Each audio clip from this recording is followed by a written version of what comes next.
Abahnya Kyai Fuad, pengasuh pondok pesantren Sidogiri yang sekarang itu termasuk ulama besar loh. Beliau itu min auliyaillah, termasuk kekasihnya Allah. Tanda-tandanya wali yang Allah tampakkan kepada abahnya Kyai Fuad yang bernama Kyai Nur Hasan bin Nawawi bin Nur Hasan. Tandane lek wali ku kakean, ya kebanyakan itu dihadiri ketika wafatnya oleh banyak manusia. Dan hal ini juga terjadi kepada Kyai Nur Hasan bin Nawawi, abahnya Kyai Fuad. Kendati beliau sehari-harinya bersikap humul dan jarang dikenal orang, ternyata para pelayat yang ingin memberikan penghormatan terakhir kepada Kyai Nur Hasan ini begitu banyak, meluber membanjiri pondok pesantren Sidogiri. Sebagaimana diketahui, kala itu zamannya Kyai Nur Hasan bin Nawawi masih ada pancawarga. Santri Sidogiri itu tidak sebanyak seperti sekarang. Tapi ketika Kyai Nur Hasan wafat, lautan manusia, ribuan pelayat menghadiri pondok pesantren Sidogiri untuk memberikan penghormatan terakhir kepada Kyai Nur Hasan bin Nawawi. Bahkan keranda yang membawa beliau dari kediamannya menuju Masjid Jami' Sidogiri yang jaraknya itu kurang lebih 300 meter berjalan lebih cepat dari arus para pelayat yang berduyun-duyun. Seakan keranda itu berjalan sendiri di atas kepala para manusia yang hadir kala itu. Prosesi sholat jenazahnya pun diulangi sampai berkali-kali dari saking banyaknya orang yang ingin memberikan penghormatan terakhir kepada Kyai Nur Hasan bin Nawawi.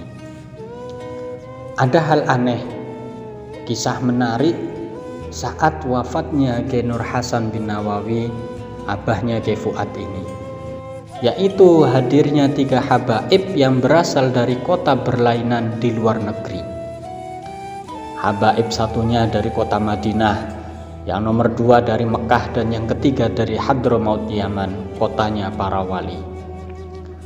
Ketiga habaib ini datang bersamaan rombongan Kyai Abdul Hamid bin Abdullah Pasuruan dan menyempatkan diri berpidato setelah dilakukannya sholat jenazah Kyai Nur Hasan bin Nawawi dengan menggunakan bahasa Arab yang diterjemahkan oleh santri yang terkenal alim pada zaman itu. Dalam pidatonya, habaib dari luar negeri ini bercerita bahwa setiap Jumat mereka bertiga bersama dengan Kyai Nur Hasan bin Nawawi Sidogiri melaksanakan sholat Jumat di Mekah. Namun 2 Jumat terakhir mereka tak bertemu dengan Kyai Nur Hasan. Akhirnya habaib ini merasa sesuatu telah terjadi kepada Kyai Nur Hasan sehingga beliau tidak bisa hadir untuk melaksanakan sholat Jumat di Mekah seperti biasanya. Akhirnya mereka memutuskan berangkat bersama-sama ke Sidogiri Pasuruan untuk menemui Kyai Nur Hasan.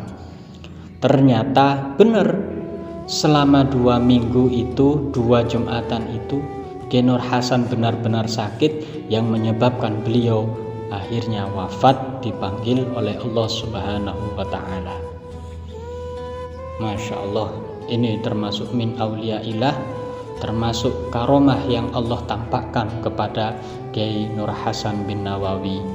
Beliau adalah abah dari Kyai Fuad. Tak sampai di situ ternyata, nggih. Keanehan terjadi pula saat penggalian makam beliau. Bumi yang akan digunakan memendam jasad beliau sangat sempit karena posisinya berada di antara makbaroh atau kuburan Kyai Nawawi bin Nur Hasan abahnya dan Kyai Abdul Azim bin Urib, yaitu kakak iparnya Kyai Nur Hasan bin Nawawi.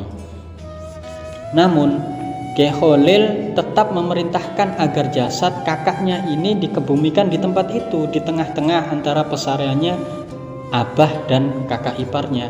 Padahal kalau dipikir secara logika, tempatnya sangat sempit, tidak akan muat untuk dimasuki jenazah. Ternyata setelah digali, di dalamnya itu ada kayu besar yang menghalangi. Disitulah Allah tampakkan karomahnya. keajaiban pun muncul. Akar yang mengganggu itu tiba-tiba hilang dan bumi tambah menjadi lebar, seakan mempersilahkan Kiai Nur Hasan bin Nawawi untuk masuk ke dalam pangkuannya. Kiai Kholil yang dikenal sebagai min auliyaillah juga, selaku adiknya Kiai Nur Hasan, melihat kejadian itu mengatakan, "Yo ngene iki lek wali. Beginilah yang terjadi kalau yang dikebumikan adalah wali." Itulah dawuh dari Kiai Kholil Nawawi selaku adik dari Kiai Nur Hasan bin Nawawi. Masya Allah, ini termasuk min auliyaillah, karomah yang Allah tampakkan kepada Kiai Nur Hasan bin Nawawi selaku kakak tertua dari pancawarga Bani Nawawi. Mudah-mudahan kisah ini menjadikan kemantapan hati kita selaku santri, alumni dan juga simpatisan untuk bisa meneladani para masyayikh Sidogiri, dan harapan kita semuanya mudah-mudahan kelak dikumpulkan bersama beliau di surganya. Amin amin ya rabbal alamin.